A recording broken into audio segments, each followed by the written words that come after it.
So Game Jams is what really forges us as games developers. It tests our skills, it pushes our boundaries. It's low pressure but high pressure. Do you have a successful product at the end of it? And it gives them an opportunity to express themselves in something they're actually genuinely interested in. When we were looking for a partner, it was really important for me to find a company that was actively investing and giving back. I couldn't think of anybody better than Payload and Tentacle Zone.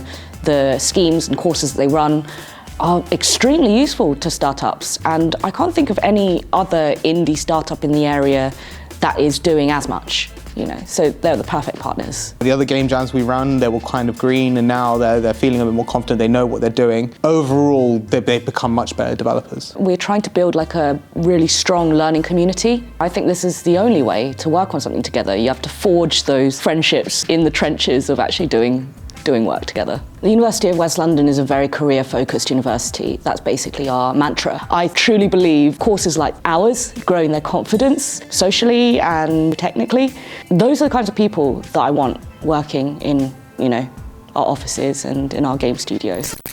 Hello students of UWL. My name is Ross Clark. I'm the CEO at Payload Studios in Farringdon, London. We're a 10-year-old independent startup games company, developers of the sandbox building game TerraTech, and the backing studio behind the Tentacle Zone.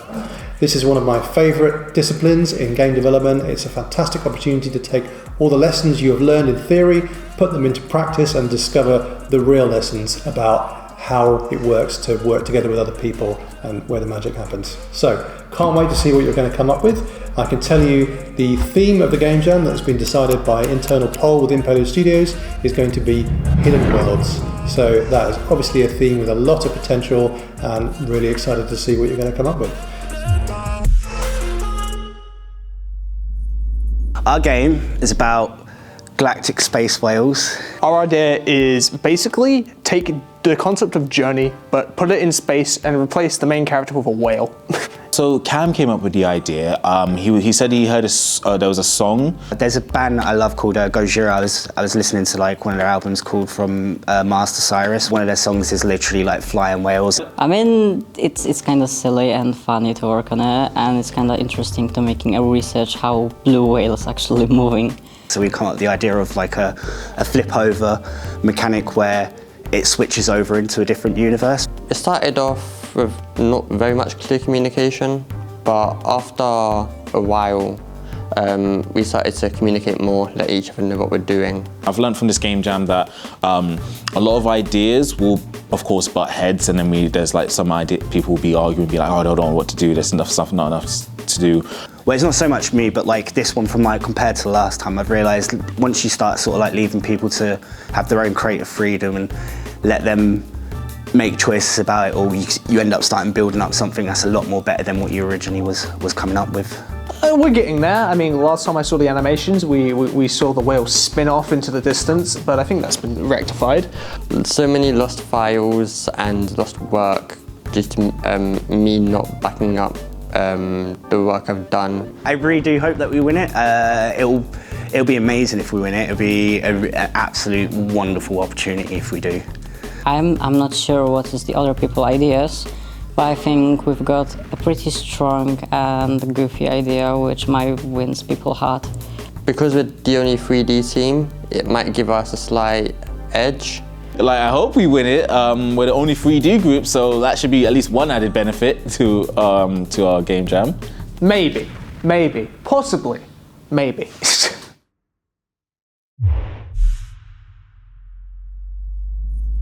So it's an action shooter, top-down action shooter, stopping the zombie invasion. 2D top shooter games similar to Enter the Gungeon, and we have this character that is traveling around the worlds with a time warp that he's gonna have in his arm, and he's gonna swap between two worlds where we're gonna have different enemies and boss fight. It's about a engineer who's kind of found himself in a post-apocalyptic world. Fast-paced, a lot of action in it, and that's what I enjoy.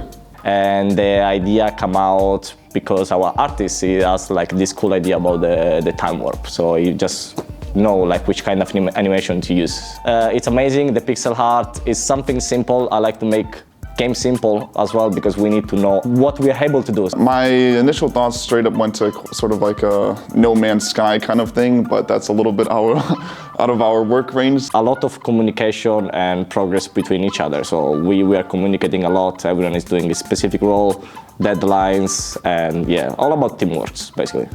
Wow, because the previous game jam was so awesome. It's pretty much a life-changing experience, so I was expecting the same this time, and I believe that it's gonna be. Definitely polished my skills, what I already had, and I learned a bunch new things like writing AI, damage. From coding perspective, I learned a lot, like practically. What a beautiful day. Yeah. This is the game jam. So far, I'm really proud of what my team has made, and I'm looking forward to what we can do in the last few days. I would like to do these projects more and learn more about doing the animation and making all the games. Yes, I think we're going to win. Absolutely, yes. I believe in us. Yeah, obviously. And I think it's gonna be turn out good, like actually good. I think it's actually gonna be fun.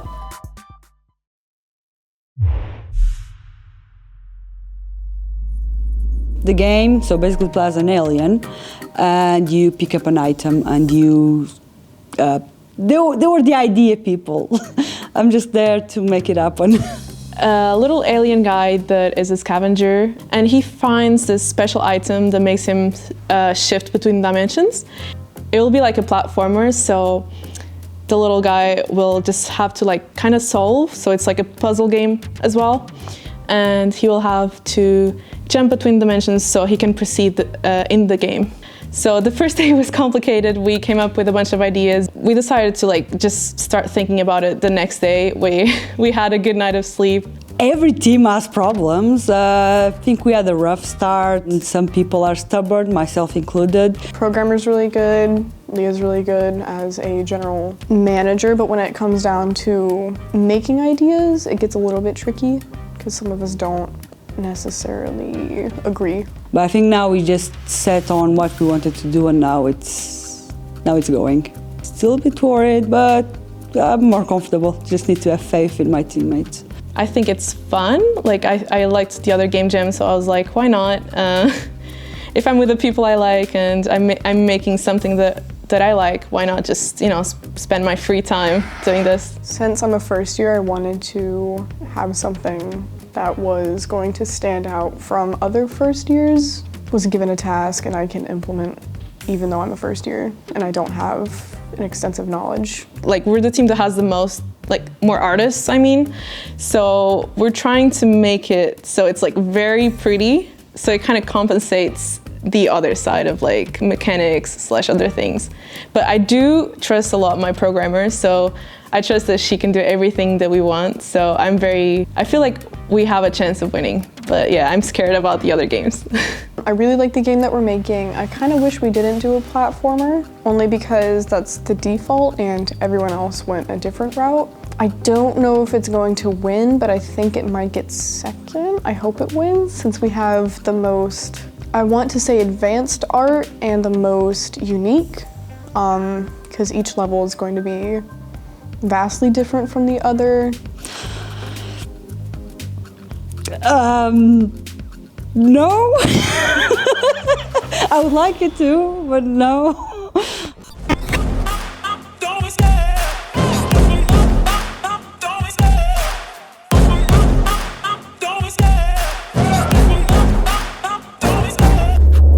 I don't know what I was expecting, before we started playing the games, but they're polished. They're a polished game. I think they've done brilliantly.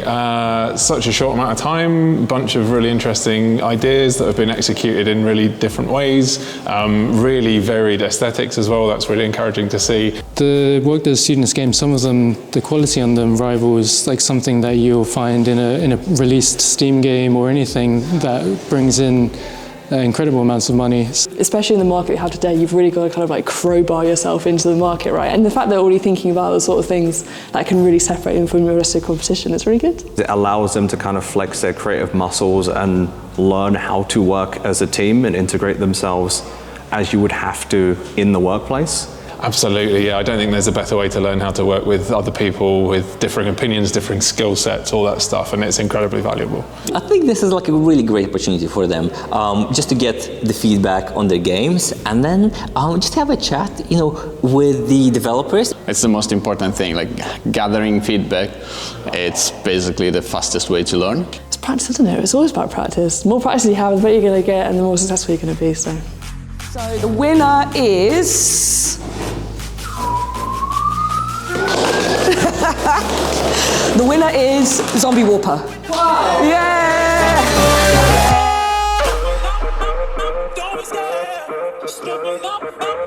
Great vibes. Like, it's really great to be able to bring the students here and have them see a real studio, indie groups collaborating, which is basically what they've done in a game jam, but this is industry-sized. Yeah, I think it's a great opportunity.